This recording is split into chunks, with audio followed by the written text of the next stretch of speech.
Ang liwanag ng araw ay dahan-dahang sumisilip sa bintana ng isang maliit na apartment sa Quezon City.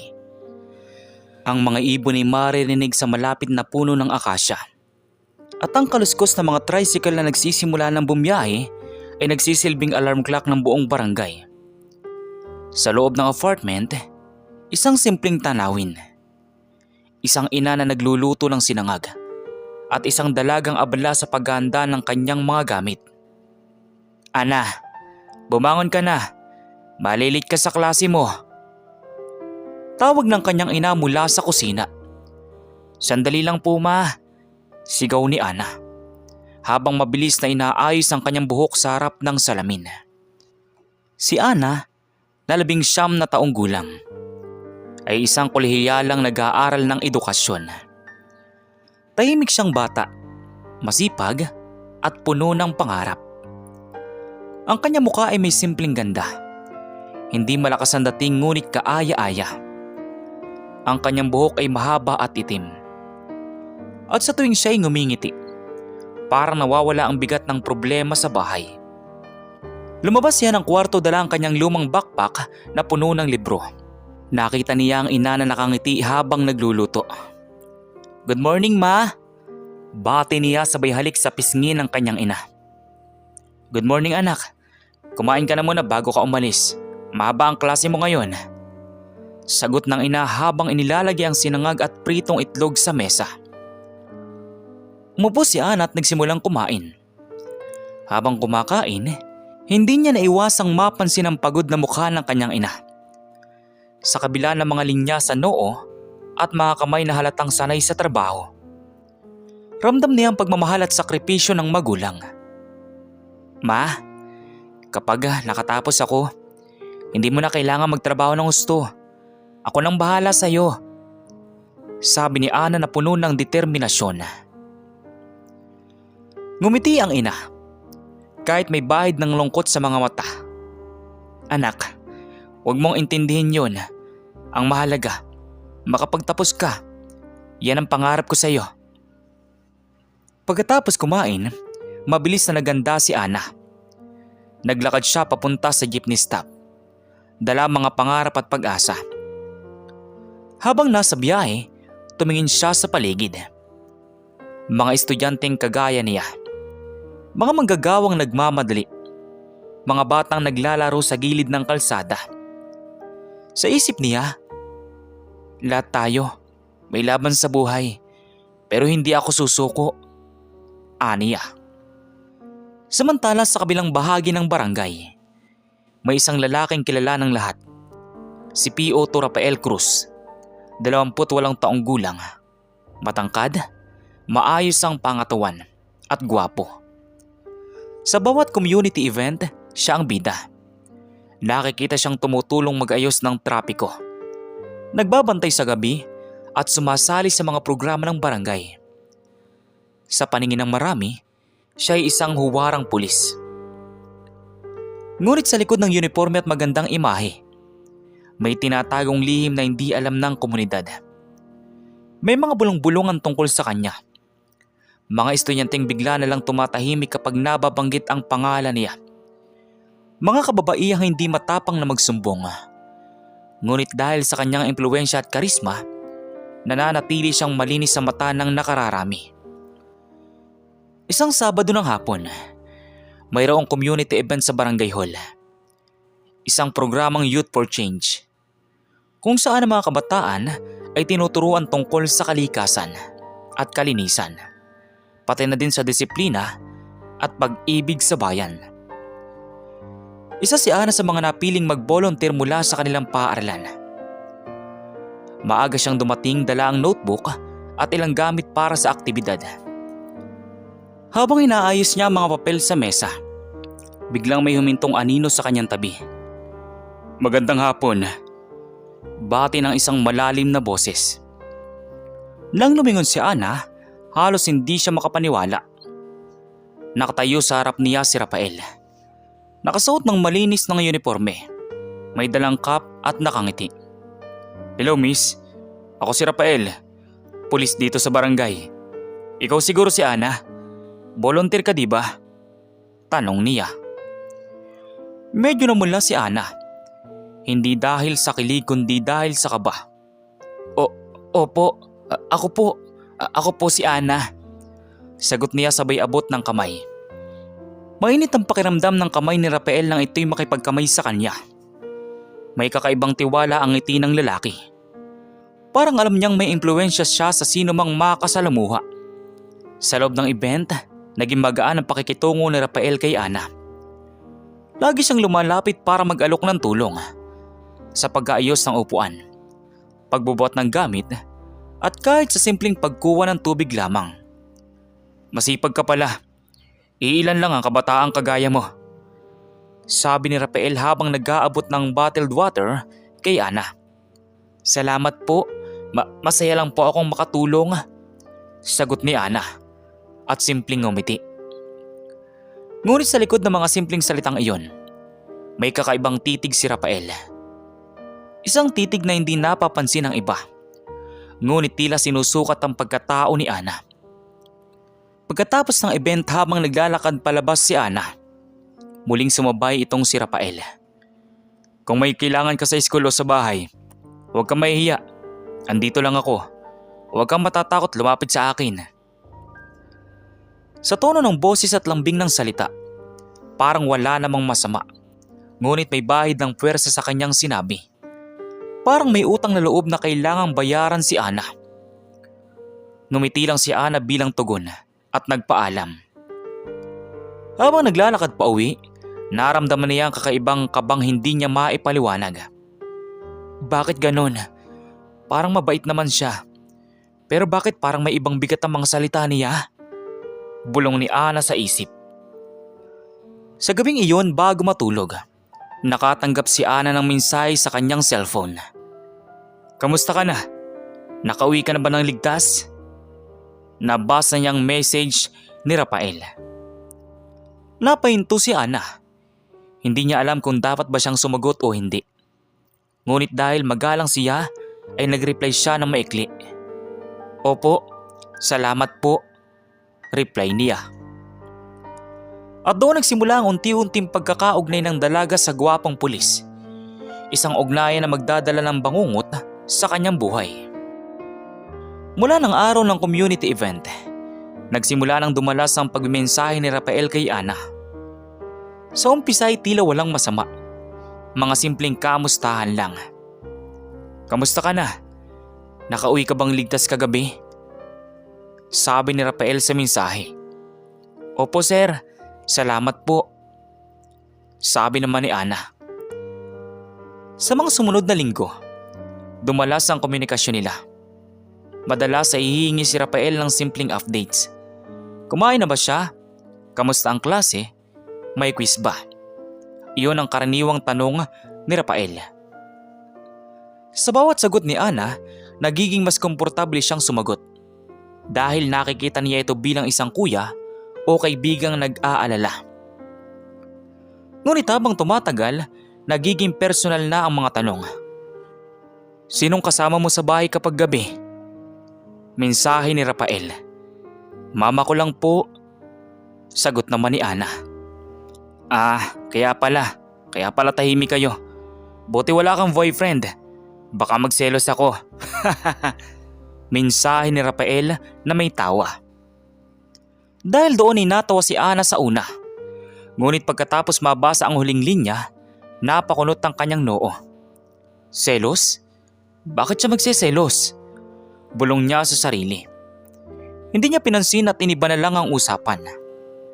Isang araw habang nasa library si Ana, dumating si Rafael. Naka-civilian clothes siya at nagkunwaring may pinapasa lang na papeles sa admin. Pero matapos noon, dire-diretso siyang lumapit kay Ana. Hi! Bati niya na may kasamang ngiti. Nagulat si Ana ngunit ngumiti rin. Uy, bakit andito ka? Tanong ni Ana. May inasikaso lang. Ikaw, ang sipag mo, puro libro.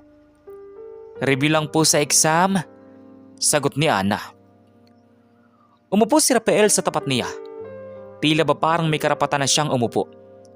Habang nagbabasa si Ana, ramdam niya ang tingin ng lalaki. hindi tulad ng normal na tingin ng isang kaibigan. Ito'y parang tingin ng sinusuri ang bawat galaw niya, bawat ekspresyon ng mukha. Alam mo, dapat minsan lumabas ka rin. Baka malunod ka sa kakaaral, sabi ni Rafael.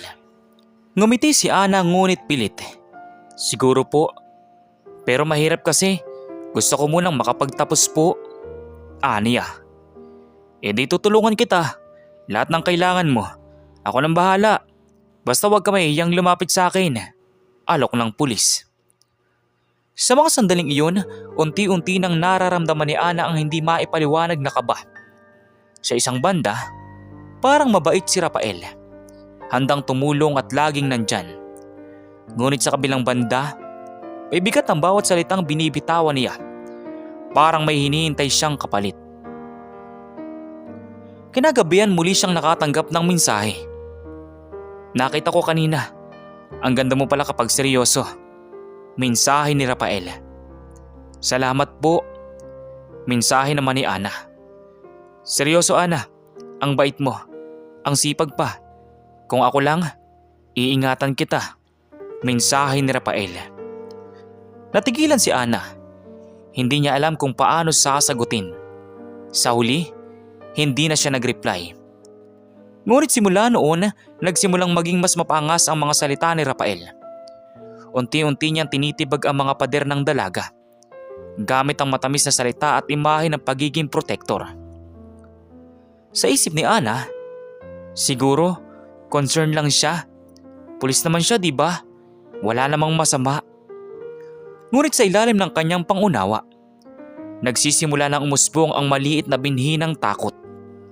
Isang gabi ng Biyernes, pauwi si Ana mula sa library. Gabi na, halos 10:00 at kakaunti na lamang ang tao sa kalsada. Habang naglalakad siya sa madilim na iskinita papunta sa kanilang apartment, bigla siyang napahinto nang may bumusina mula sa gilid. Isang motorsiklo ang huminto. Si Rafael. Naka-jacket at walang uniforme. Ana, ang gabi na Hatid na kita. Alok nito. Medyo nag-alinlangan si Ana. Nako, wag na po. Malapit na lang naman po ang bahay namin. Ngunit mapilit si Rafael. Delikado dito. Sakay ka na. Wag matigas ang ulo. Sa takot na baka mapahamak, sumakay na rin si Ana. Tahimik siya buong biyahe. Samantalang si Rafael ay panay ang kwento tungkol sa kanyang trabaho at mga nagawa bilang pulis. Sa bandang dulo, hindi siya dinala diretso sa apartment. Raf, dito na lang po ako bababa. Sabi ni Ana nang makita niya ang pamilyar sa kanto. Ngunit hindi uminto si Rafael. Sa halip, dumiretso siya sa isang madilim na bahagi ng barangay. Sandali lang. May ipapakita lang ako. Aniya, may ngiting pilit. Nagpanik itong si Ana. Rap, gusto ko na pong umuwi. Biglang tumigil si Rafael sa isang bakanting lote. Hinubad niya ang helmet at lumingon kay Ana. Alam mo Ana, matagal na kitang gusto. Hindi mo alam kung gaano kita iniisip. Sa sinabi nito ay nanginginig na si Ana. Rap, huwag po. Ayoko. Ngunit mabilis sa mga kamay ng lalaki. Hinila siya at pinilit na halikan. Pilit siyang nagpumiglas subalit mas malakas ang braso ni Rafael. Wala kang dapat ikatakot. Akong bahala sa'yo. Bulong niya. Ngunit iyon ay hindi mga salitang nakakaaliw, kundi parang sumpa na nakapatong sa balikat ni Ana. Sa gitna ng dilim, narinig lamang ni Ana ang sariling hikbi. Ang sigaw na walang nakakarinig. Ang oras na tila huminto. Ang mundo ay biglang lumiit. Naging kulungan ng lugar na iyon. At siya ay walang kalaban-laban. Nang matapos ang bangungot, iniwan siya ni Rafael sa gilid ng kalsada. Parang wala lang nangyari. Magpahinga ka na. Huwag mong isipin to. Ligtas ka sa akin. Huling sinabi ni Rafael bago sumakay muli ng motorsiklo. Naiwan si Ana sa lupa. Nanginginig, umiiyak at walang masabi. Ang dating imahe ng gwapong pulis na tagapagtanggol ay tuluyan ng nabasag.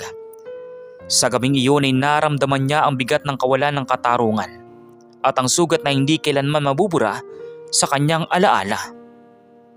Kinabukasan hindi halos makagalaw si Ana sa kanyang kama. Ramdam pa niya ang bigat ng nangyari kagabi. Ang mga kamay na pilit na yumurok sa kanya. Ang mga salitang nagpanggap na proteksyon ngunit nagdulot ng sugat na walang lunas.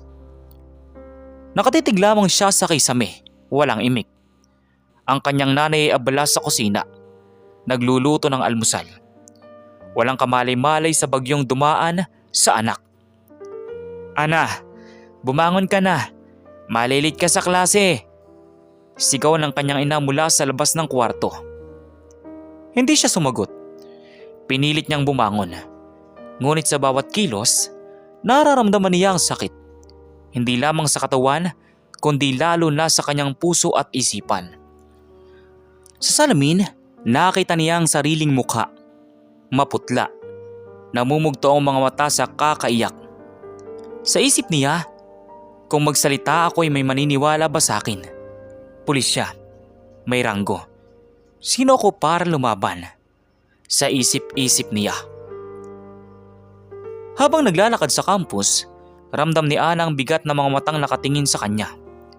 Hindi niya alam kung imahinasyon lang. Pero parang lahat ng tao ay alam ang kanyang sikreto. "Ana, okay ka lang?" Tanong ng kaklase niyang si Lisa. Napangiti si Ana ngunit pilit. "Oo naman, medyo pagod lang." Ngunit sa loob niya, parang gusto niyang sumigaw. Ngunit wala siyang lakas ng loob. Sa bawat oras na magbubukas sana siya ng bibig, bumabalik sa isip niya ang mukha ni Rafael. Ang mga matang tila nagsasabing, "Subukan mo magsumbong, tapos ka." Samantala kinagabihan, muling nag-text si Rafael. "Huwag ka mag-alala, ligtas ka sa akin. Basta huwag ka magsasabi kahit kanino ha. Baka hindi ka nila maintindihan." Nabasa niyang mensahe. Nanginginig ang kamay ni Ana habang binabasa iyon. Ang bawat salita ay tila lubid na lalong nagbibigkis sa kanya.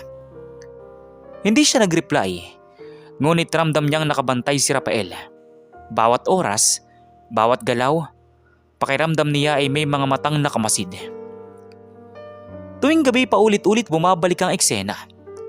Ang dilim ng bakanting lote, ang tunog ng motorsiklo, ang bigat ng kanyang katawan na pilit pinipigilan. Nagigising siyang pawis na pawis, umiiyak at hinihingal. "Mama," bulong niya minsan. Pero agad niyang pinigilan ang sariling umiyak ng malakas. Ayaw niyang magtanong ang kanyang ina. Ayaw niyang madamay pa ito. Sa katahimikan ng gabi, nakulong siya sa isang kulungan ng sariling takot at hiya. Lumipas sa mga linggo. Dala-dala ni Ana ang bigat ng sikreto. Ngunit isang araw, habang nasa library, napansin niya ang isang tarpaulin sa bulletin board. Nakasulat doon, "Seminar on Women's Right and Violence Against Women, organized by a local NGO." Parang may kuryenteng dumaloy sa kanya. Matagal na niyang pinipigilan ang sariling magsalita. Ngunit ngayon, may maliit na tinig sa loob niya na nagsasabing, "Hindi ka nag-iisa." Nagpunta siya ng palihim. Sa umpisa ay nanlumo siya. Dahil habang pinapaliwanag ng speaker ang mga uri ng pang-aabuso, naramdaman niyang isa siya sa mga naging biktima. Kapag may gumamit ng isang kapangyarihan para abusuhin ng isang mas mahina, lalo na kung ito isang tao sa posisyon, yan ay malinaw na pang-aabuso, sabi ng tagapagsalita. Napayuko si Ana. Parang siya ang tinutukoy. Matapos ang seminar, lumapit siya sa isang volunteer counselor. Hindi niya agad masabi ang lahat. Ngunit ang simpleng salita, "May nangyari po sa akin, pero natatakot ako magsalita," ay sapat na para magsimula. Sa mga sumunod na araw, nakahanap si Ana ng lakas na mag-open up kay Lisa. Sa una, nanginginig pa ang kanyang boses. "Lisa, may aaminin ako sa iyo. Pero mangako kang hindi ka magsasabi kahit kanino sabi niya habang nakayuko. Hinawakan siya ni Lisa sa balikat. Oo, promise. Ano yun? At doon, unti-unti niyang isinalaysay ang nangyari. Habang nagkukwento ay bumagsak ang mga luha niya. Si Lisa ay natulala. Hindi makapaniwala. Ana, Diyos ko, bakit hindi ka agad nagsabi? Hindi mo kasalanan to. Yakap ni Lisa sa kanya. Para kay Ana, iyon ang unang beses na may yumakap sa kanya. Hindi dahil sa awa, kundi dahil sa tunay na malasakit. Dumating ang gabi na muling nag-text si Rafael. Namimiss kita. Huwag ka nang mahiya. Lahat ng ginagawa ko, para sa'yo. Na-receive niyang mensahe. Ngunit sa halip na manginig sa takot, tumingin si Ana sa kanyang cellphone ng diretsyo. Sa isip niya, hindi na ako mananahimik. Hindi ako alipin ng ginawa mo. Hindi mo na ako kayang kontrolin. At sa unang pagkakataon, nakaramdam siya ng maliit ngunit malinaw na liwanag ng lakas. Hindi pa tapos ang laban. Ngunit nagsisimula na siyang bumangon mula sa pagkakadapa. Minsan nakaupo si Ana sa silid-aralan. Hindi siya mapakali. Habang nagsasalita ang guro tungkol sa kasaysayan ng mga bayaning lumalaban para sa kalayaan, nakaramdam siya ng kakaibang paghila sa kanyang puso. Kung sila nga lumaban kahit gaano kahirap, bakit ako natatakot? Kung mananahimik ako, ibig sabihin, nanalo siya. Bulong niya sa sarili. Pag-uwi niya, hindi na siya nakatiis. Humarap siya kay Lisa. Lisa, handa na ako. Gusto ko na magsampa ng kaso laban kay Rafael. Nagulat si Lisa ngunit hindi na siya nagtaka. Nakita niya ang pagbabago sa kaibigan nitong mga nakaraang araw. Mula sa pagiging bugbog ng takot, ngayon may kumikislap na liwanag sa mga mata nito. Sigurado ka? Malaking laban to. Pulis siya. May mga kakampi siya. Baka… Alam ko. Putol ni Ana. Pero kung mananahimik ako, uulit at uulit siya. Hindi lang ako mabibiktima niya. Kailangan kong tumindig. Sabi ni Ana. Sa tulong ng NGO na dinaluhan niya, nakilala nila si Atty. Marisa Santos. Isang abogadong matagal nang nagtatanggol sa mga kababaihang biktima ng pang-aabuso. Habang kausap nila ito, nanginginig ang boses ni Ana. Attorney, natatakot po ako, pero gusto kong lumaban. Hinawakan siya ni Atty. Santos sa kamay.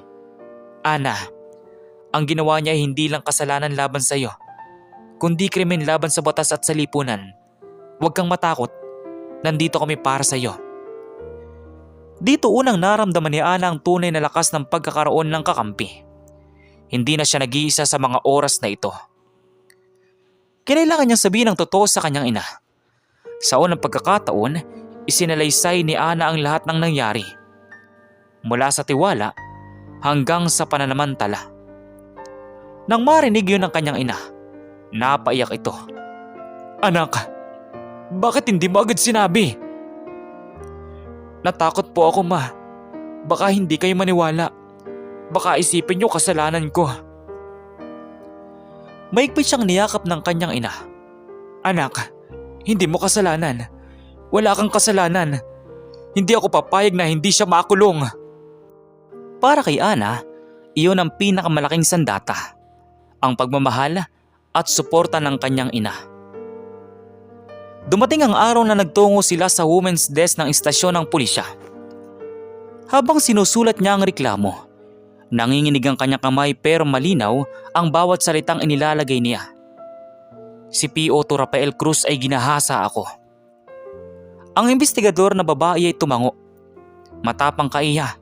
Huwag kang matakot. Kami ang bahala sa iyo. Nang mapail ang kaso, kumalat agad ang balita sa kanilang bayan. Imposible. Si Rafael? Ang bait noon. Baka gawa-gawa lang yan ng estudyante. Hindi ko akalain. May tinatago pala siyang ganyan. Sabi ng mga tsismosang tagabayan. Ang komunidad ay hati.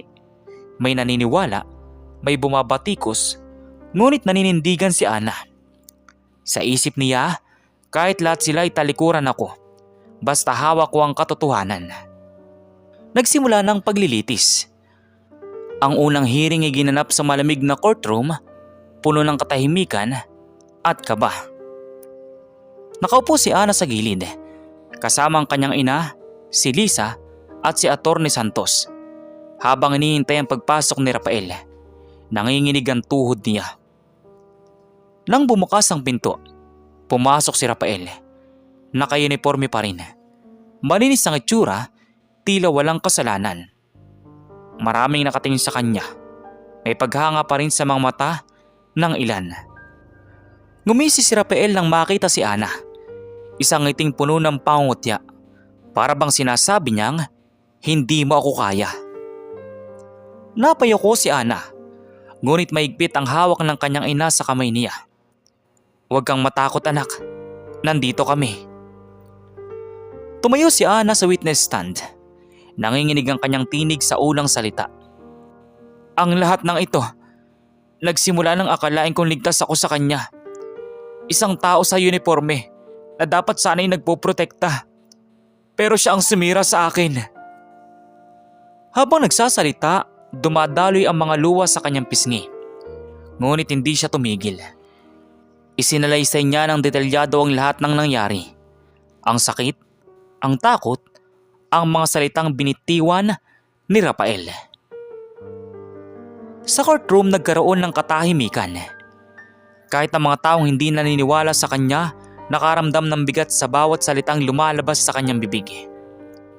Ngunit hindi magpapatalo ang kampo ni Rafael. Tumayo ang kanyang abogado. Your Honor, ang sinasabi ng complainant ay pawang imbento lamang. Wala pong ebidensya kundi salita niya. Maari po siyang naghahabol lamang ng atensyon o pera. Nagkabit balikat si Rafael. Nagkunwaring inosente. Hindi ko siya pinilit. Kung may nangyari man, siyang may gusto. Napatulala si Ana. Masakit marinig na ipinapasa pa sa kanya ang kasalanan.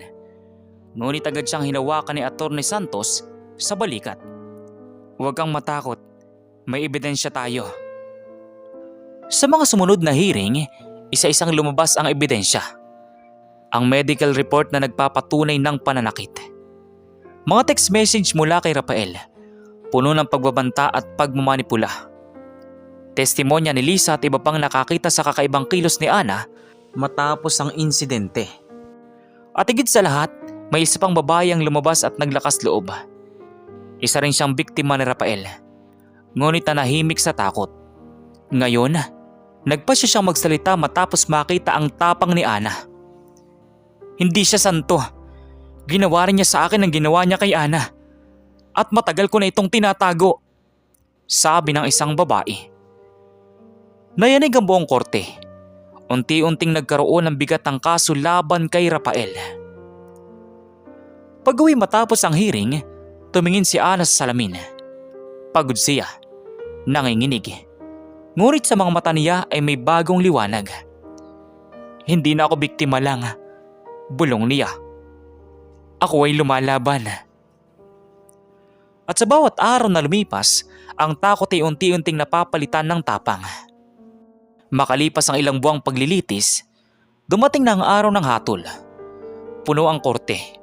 Naroon ang pamilya ni Ana, si Lisa, mga kasamahan mula NGO, at ilang mamamahayag na sumusubaybay sa kaso.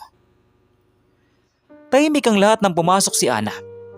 Suot niya ang simpleng puting blouse at itim na palda. Hindi siya yung dating takot at basag na estudyante. Bagamat nanginginig ang kanyang mga kamay, nakataas ang kanyang ulo. Sa kabilang panig naman, nakaupo si Rafael. Hindi na siya naka-uniforme. Naka-orange na jumpsuit at ang dating gwapong imahe ay tila naglaho. Ngunit kahit nakaposas, hindi pa rin mawala ang yabang sa kanyang mga mata. Tumayo ang hukom at binasa ang desisyon.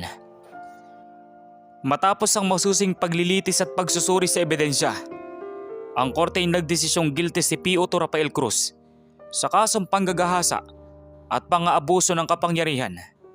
Siya ay hinahatulan ng reclusion perpetua at tinatanggalan ng karapatang muling maglingkod bilang alagad ng batas. Sa sandaling iyon, napahagulgol ang nanay ni Ana. Niyakap siya ni Lisa ng maigpit. Ang mga tao sa korte ay nagsimulang magbulungan. May ilan na nagulat, may ilan na natuwa, at may ilang tumalikod sa iya dahil dati pinagtatanggol nila si Rafael. Si Rafael naman ay sumigaw ng napakalakas. Hindi totoo to! Pineke nila lahat! Ngunit walang nakinig. Dinala siya palabas ng korte, nakaposas, at sa unang pagkakataon, hindi na siya makaporma. Si Ana, bagabat umiiyak, ay nakangiti. Sa loob ng kanyang puso, naramdaman niya ang matagal na niyang hinahanap, ang hustisya. Sa mga sumunod na buwan, dumaan si Ana sa counseling. Hindi madali. May mga gabing bumabalik ang bangungot. May mga araw na naiyak siya bigla kapag nakakakita ng uniforme ng pulis. Ngunit unti-unti, sa tulong ng kanyang pamilya, mga kaibigan at mga kaunsilor, natutunan niyang tanggapin at bitawan ang sakit. Nagpatuloy siya sa pag-aaral. Mas lalo siyang nagsikap. Hindi lamang para sa kanyang sarili, kundi para ipakita na ang biktima ay maaaring bumangon at magtagumpay. Isang taon ang lumipas sa malaking auditorium ng kanilang universidad. Ginanap ang isang seminar tungkol sa karapatan ng kababaihan. Puno ang hall ng mga estudyante at guro. Tinawag ang pangunahing speaker. Miss Ana de la Cruz, isang survivor at inspirasyon ng kabataan. Nanginginig ang kanyang tuhod habang umaakyat sa entablado. Ngunit sa oras na hawakan niya ang mikropono, parang nawala ang kaba. Nakatitig sa kanya ang daan-daang kabataan, naghihintay ng kanyang salita. Magandang araw sa inyong lahat, panimula niya. Ako si Ana. Isang taon ang nakalipas. Ako ay biktima ng pang-aabuso. Pero ngayon, nandito ako sa inyong harapan. Hindi para ikwento ang aking kahinaan, kundi para ipakita na may lakas sa bawat isa sa atin. Tahimik ang lahat. Kung may nangyari sa inyo na kagaya ng sa akin, tandaan ninyo, hindi nyo kasalanan. Huwag kayong matakot magsalita. May hustisya. May mga taong handang makinig. At higit sa lahat, hindi natatapos ang buhay natin sa ating mga sugat. Maaari tayong bumangon at maaari tayong maging inspirasyon. Pumalakpak ang buong auditorium. Maraming kabataan ang naiyak. May ilan pang lumapit sa kanya matapos ang seminar at nagsabing sila man ay may pinagdadaanan. Sa sandaling iyon, alam ni Ana na natagpuan na niya ang bagong misyon. Ang maging boses ng mga inaapi at ang ilaban ang katotohanan. Samantala sa kabilang banda naman, habang naglalakad siya pauwi, huminga siya ng malalim. Ang hangin ay malamig, ngunit sa kanyang dibdib ay mainit ang pag-asa. Hindi ako biktima, bulong niya sa sarili. Ako ay survivor. At sa paglakad niya patungo sa bagong yugto ng kanyang buhay, dala niya ang aral na kahit gaano karami ang nakaraan, laging may bukas na puno ng pag-asa at liwanag. Kayo, ano pong masasabi niyo sa maiksing kwento natin ngayon? At kung anong mga aral po ang mga natutunan ninyo? Maaari niyo po bang i-comment doon sa baba doon sa comment section para muli ko pong mabasa. So once again, inuulit ko pong muli. Ako po si Tamoxki TV. Kita-kita po tayong muli sa mga susunod pa nating maraming mga video. Thank you and God bless you all. Peace out.